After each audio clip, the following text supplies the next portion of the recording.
e agora eu tô há 25 dias de me formar. Tá perto, hein? Finalmente, né? Bem-vindos a mais um vídeo. Se você não me conhece, o meu nome é Maurício e hoje eu tô aqui com um convidado especial, que é o Renato, que é meu irmão. A gente já gravou vídeos aqui pro canal, mas como a gente mora um pouco distante um do outro, acaba que a gente não tem tanta oportunidade de gravar junto. E hoje eu vou fazer o primeiro vídeo de uma série de vídeos que eu vou trazer aqui para vocês, ou que eu pelo menos pretendo trazer, vai depender muito da disponibilidade dele, que se chama Hackeando a Mente do Médico Recém-Formado.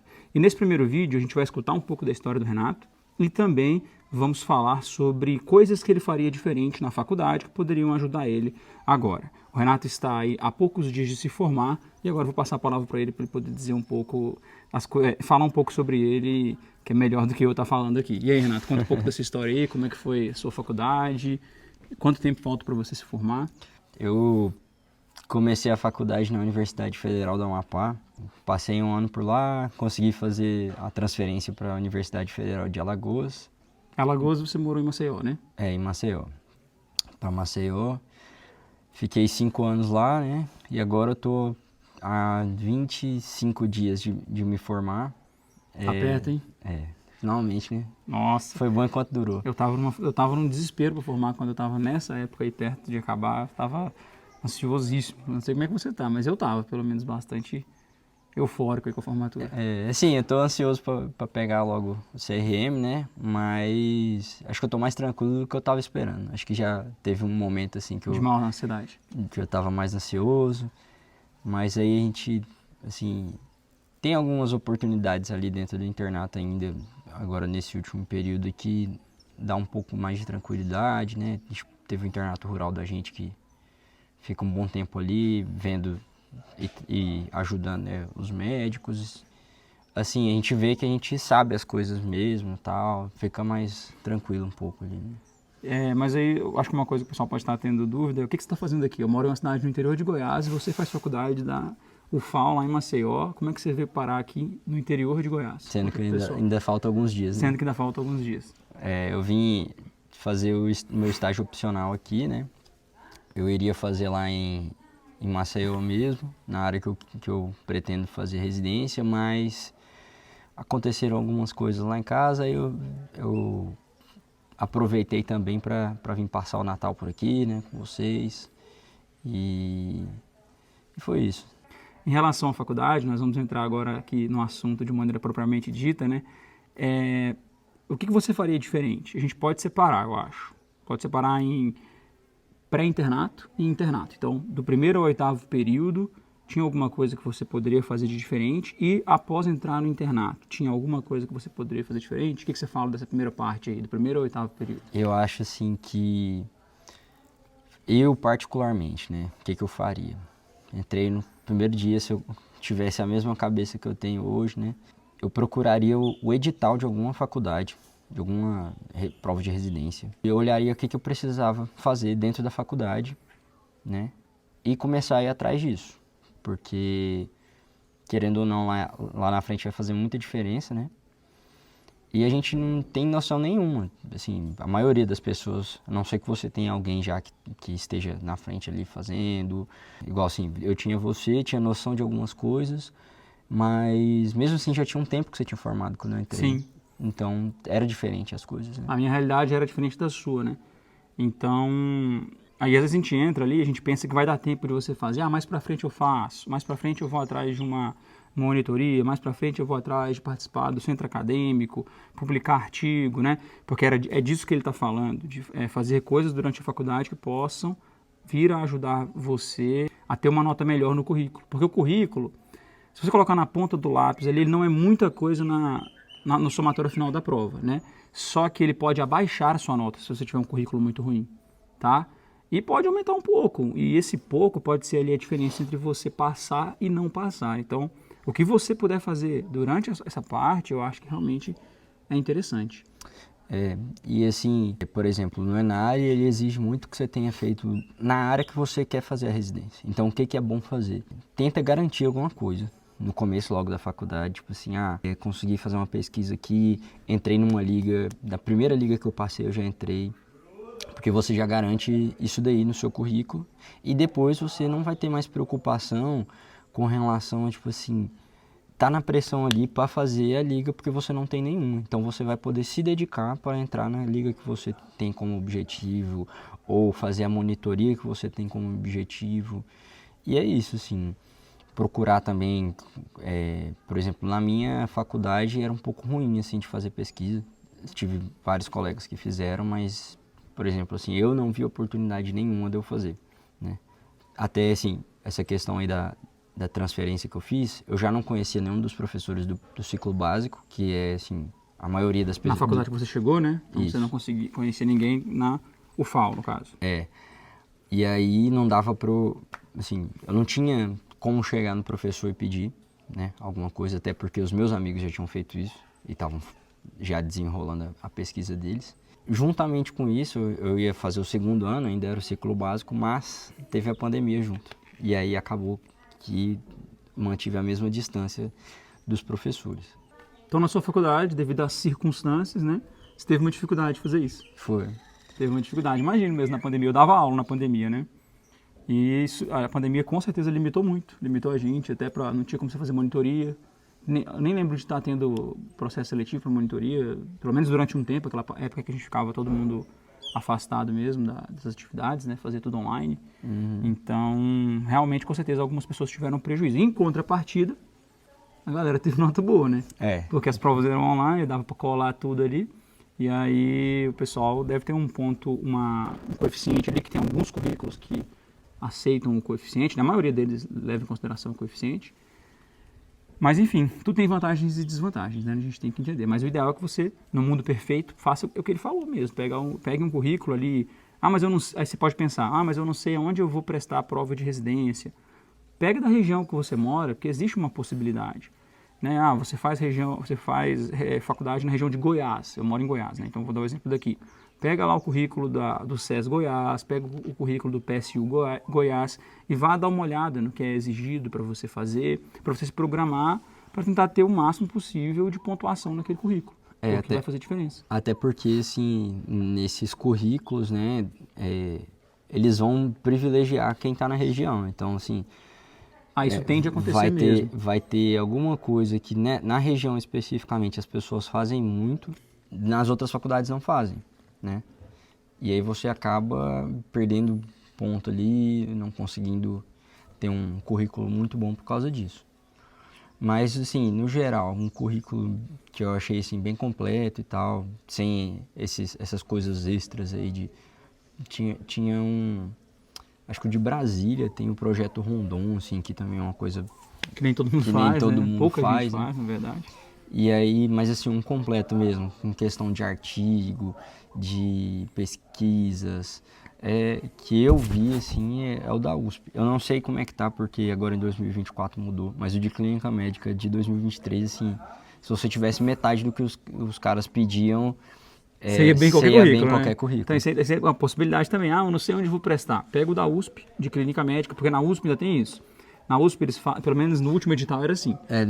Desse ano mudou, um currículo só. único, mas beleza. Do ano passado... Por exemplo, do ano passado era um currículo, cada especialidade botava os seus critérios de currículo. Então, pega o de Clínica Médica, se você for olhar antes de 2024, e tente seguir aquilo ali. Mas como o Renato falou, agora esse ano teve um currículo único. Se você seguir esse da USP, geralmente eles pontuam, a pontuação deles é bem abrangente ali. Então você vai conseguir ter um currículo razoável em praticamente qualquer lugar que você for prestar prova depois, tá? Seria uma boa maneira de garantir alguns pontos, né? De começar. E o melhor momento para você fazer isso, com certeza, é do primeiro ao 8º período. Porque depois, quando chegar no internato, você está preocupado com outras coisas. Você começa a se preocupar com residência, começa a se preocupar com aprender a trabalhar, né? Porque, de fato, você está se formando médico antes de ser residente ou de se especializar. Então, você precisa aprender a se dedicar a outras coisas. E aí acaba que no primeiro e 8º período é o momento melhor para você se preocupar com isso mesmo. Na minha faculdade mesmo nem podia fazer nada no internato, assim. Tinha algumas pessoas que faziam ali, mas, no geral, não, era dedicação exclusiva ao internato que a gente tinha. Outra coisa também, assim, que eu acho bem interessante, assim, eu acho que foi um choque para muita gente, assim, quando entrou no internato, é questão de medicamento. Dose, nome, com qual que eu inicio. Deixa eu fazer um ponto nisso, depois você continua o seu raciocínio. É o seguinte, quando eu fazia faculdade, e são realidades completamente diferentes, para você ter uma ideia, o WhatsApp, eu e a minha turma fomos ter acesso ao WhatsApp no internato, tá? Então, não era muito desenvolvida a coisa como é hoje, não cabiam arquivos grandes e tal. Então, a minha geração de médicos precisou saber as doses decoradas, porque não tinha como a gente consultar em whitebook, não tinha como a gente ficar procurando, pesquisando na internet. A gente tinha, isso era muito rudimentar assim ainda, a gente tinha que saber de cabeça. Eu conseguiria prescrever à mão, é isso que eu quero dizer, né? Eu tenho doses memorizadas que muita gente, já que se formou depois de mim, tem dificuldade. Continua seu raciocínio. Sim. Quando a gente entra na faculdade, né, a gente tá lá no ciclo básico e quer saber das coisas e tal. E aí vem o professor e fala assim, ó, não, isso aqui por enquanto vocês não precisam saber não. Mais pra frente vocês aprendem. Que são as doses? As doses, os nomes, né. Aí chega no ciclo clínico. Não, agora vocês só tem que saber o nome aqui, de alguns, a dose não precisa. E nem só a dose, mas assim, por quanto tempo vai fazer, né? Uhum. Também não fala. Aí, fala assim, não, lá no internato vocês vão aprender tudo isso e tal. Aí você chega no internato e o seu chefe fala assim, ué, você não aprendeu isso até hoje? Você estava fazendo o que na faculdade esse tempo todo? Aí é um negócio assim que você fica... E você tem a facilidade da prescrição online, de pesquisar tudo na hora que você quer, né? Claro, gente, é ótimo isso. Não estou falando que tem que voltar pro passado e ser tudo à mão, não é isso. Mas é interessante que você memorize as principais doses, que você saiba os principais tratamentos, que você não fique só pesquisando como vai tratar esse paciente. Dose, por quanto tempo, essas coisas assim, sabe? Eu acho que eu tive que aprender na pancada mesmo, né? Que não tive outra opção. Mas eu acho que você tentar aprender ali desde o ciclo básico, essas coisas, vai fazer uma diferença muito grande lá na frente, né? Perfeito, acho que você falou as coisas mais importantes. E agora no internato, o que você faria de diferente no internato? Alguma coisa? Preparação para residência, alguma coisa assim? O que você me diria? Eu tive um problema aí, porque assim, a princípio eu ia me preparar para fazer na Espanha, né? E no meio do ano, em abril do ano passado, eu decidi mudar de fazer aqui no Brasil, né? Então, assim, em questão de preparação da residência, eu acho que eu falo que do momento que eu decidi fazer aqui até agora, eu fiz o que eu podia, né? E aí, assim... Se você já soubesse que você fosse fazer aqui no Brasil, por exemplo, o que você faria? Eu teria feito a mesma coisa que eu fiz, assim. Eu fiz curso e MED, né? Claro que eu ia me dedicar mais. Eu tive um problema também com relação a isso, que foi por causa da pandemia também. Quase metade do ano passado, que seria o meu primeiro ano de internato. Eu ainda estava no 8º período, então não dava para eu ficar estudando muito pro medicurso, né?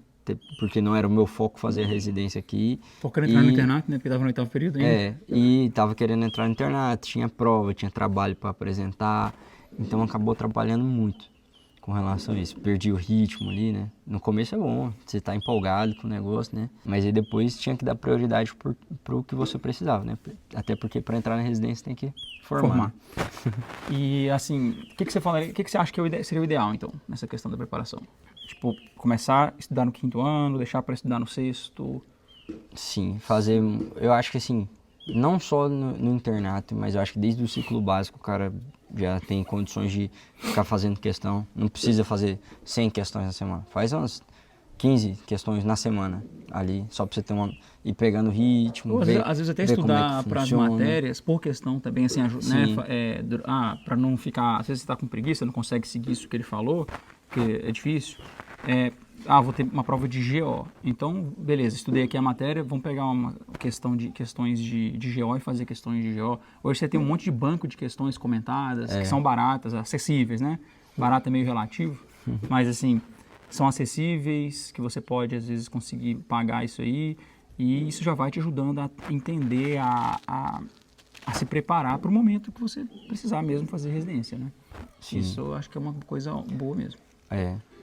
Ver assim, quem tem condições também, eu faria uma mentoria. O pessoal acha assim que. Já no internato, você fala. Sim, já no né? internato. Uhum. O pessoal acha que mentoria é só o cara ficar falando assim, ah, vai dar certo e tal, não sei o quê. Mas não, você tem alguém que passou por isso, te orientando ali. Eu, particularmente, eu sempre fui um cara muito desorganizado em questão de estudo. Então, assim, me ajudou muito. Eu fiz a mentoria esse ano. E, assim, tanto o meu conhecimento quanto o meu número de acertos, assim, aumentou absurdamente, né? Mas eu acho que isso é importante. Eu acho que se eu tivesse feito isso 2 anos, eu estaria tranquilo agora para Entrar na residência. entrar na residência, ou caso não passasse assim, mesmo assim, para trabalhar também. Assim, Estaria melhor, lógico, estaria né? melhor. Se você se dedicou mais, estudou mais tempo, aprendeu mais coisas, você estaria mais preparado de maneira geral. Sim. Eu acho que a gente pontuou bastante coisa. Vamos alongar mais o vídeo, depois a gente faz outros falando sobre os outros assuntos. Você quer falar mais alguma coisa? Tá Acho que tranquilo? não, acho que esse daqui foi bom, resumo, né? foi um resumo bom, assim, se alguém tiver interesse aí de saber alguma coisa mais específica, né? Deixa nos comentários aí que a gente responde. Beleza? Então era isso que eu queria trazer para vocês. Se você gosta desse tipo de vídeo, já curte, se inscreve no canal, ative o sininho de notificação e compartilhe com outras pessoas que também possam ter interesse nesse tipo de vídeo.